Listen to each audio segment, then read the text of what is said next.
Égalité à 25 avec Mataus. Désormais, il est le seul au monde à avoir disputé autant de matchs en phase finale de Coupe du Monde. La concentration d'Olivier Giroud.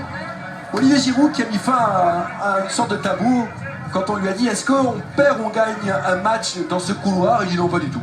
Moi je suis concentré, je suis dans mon match. Je suis pas impressionné par les adversaires, ils peuvent faire ce qu'ils veulent.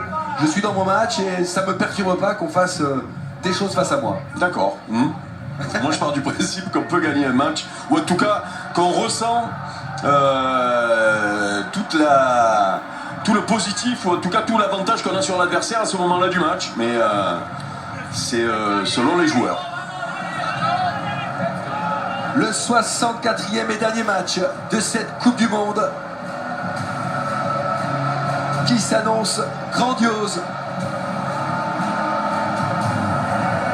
La rentrée des deux équipes, l'émir Ben Khalifa Al Thani, le président Macron sont là.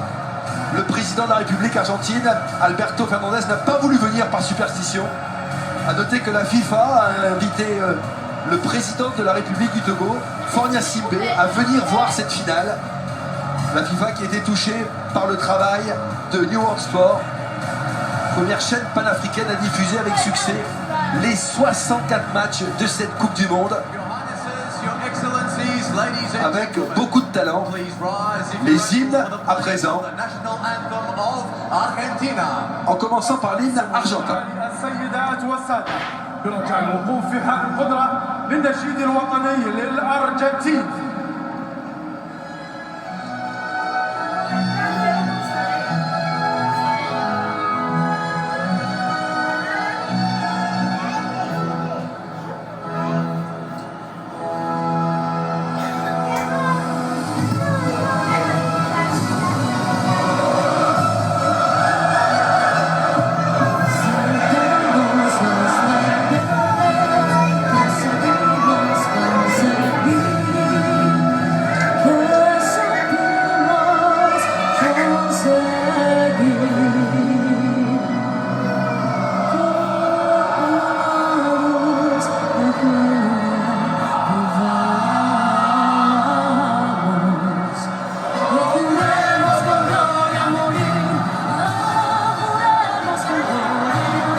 Scaloni, le jeune entraîneur argentin, et les milliers de supporters de l'Albi Céleste qui ont fait le déplacement, qui croient dur comme fer, la Marseillaise dans l'honneur de l'équipe de France, tenante du titre.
Beaucoup d'émotion dans le regard de Didier Deschamps, dans le regard de Hugo Lloris.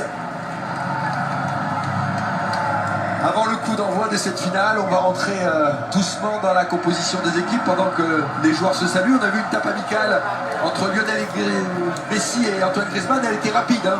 Ils n'ont pas fait des étincelles ensemble à Barcelone. Hein. Oui, ils ne sont pas devenus potes au moment du passage Griezmann au Barça. Respect entre les deux joueurs, obligatoirement.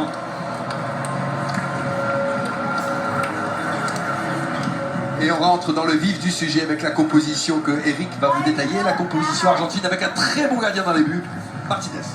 Oui, c'est vrai qu'il a été important. Alors une défense à 4, hein. On parlait peut-être d'une défense centrale à 3, avec Tagliafico côté gauche, étonnant. Acuna a été tellement bon depuis le début, avec un fort potentiel offensif.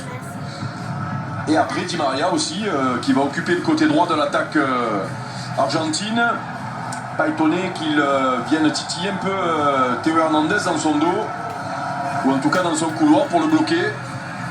Et puis bien sûr Messi en pointe, libre de faire ce qu'il veut. Avec à ses côtés Alvarez qui est un redoutable joueur. Vous découvrez l'arbitre, c'est important l'arbitre.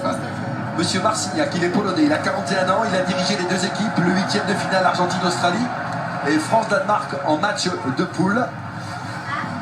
Il a distribué 5 cartons jaunes, 0 carton rouge, il a sifflé aucun penalty, il a arbitré 39 matchs de Ligue des Champions. La composition de l'équipe de France alignée par Didier Deschamps. Ben, finalement, pas de surprise, hein. Les retours de Rabiot et Upamecano, absents lors du dernier match à cause de maladie, ils sont là. On a vu que le milieu de terrain français avait souffert, hein, l'absence de Rabiot. Voilà, pour le reste, Mbappé, Giroud, Dembélé en pointe. Il y avait peut-être un petit débat sur la présence de Konaté à la place de Upamecano. C'est vrai qu'il a été très bon. Ouais. Oui, ben, il a été très bon chaque fois qu'il a joué. Même dans le fameux match contre la Tunisie où l'équipe de France avait sombré, il avait surnagé. Et la question se posait, mais je pense qu'il Didier a privilégié la continuité et l'habitude au poste de défenseur central gauche d'Upamecano. Le réalisateur s'attarde sur les deux grandes stars des deux équipes qui vont s'affronter.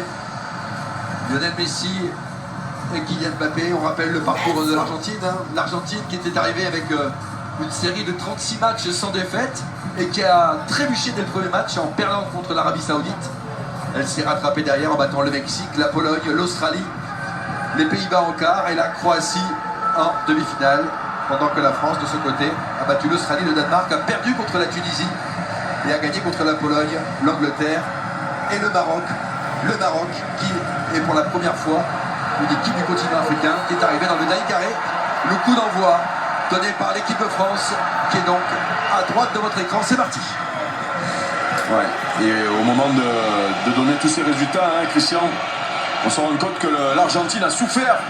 Rappelons-nous quand même de ce dernier match de poule qui aurait pu les éliminer avec un pays en apnée.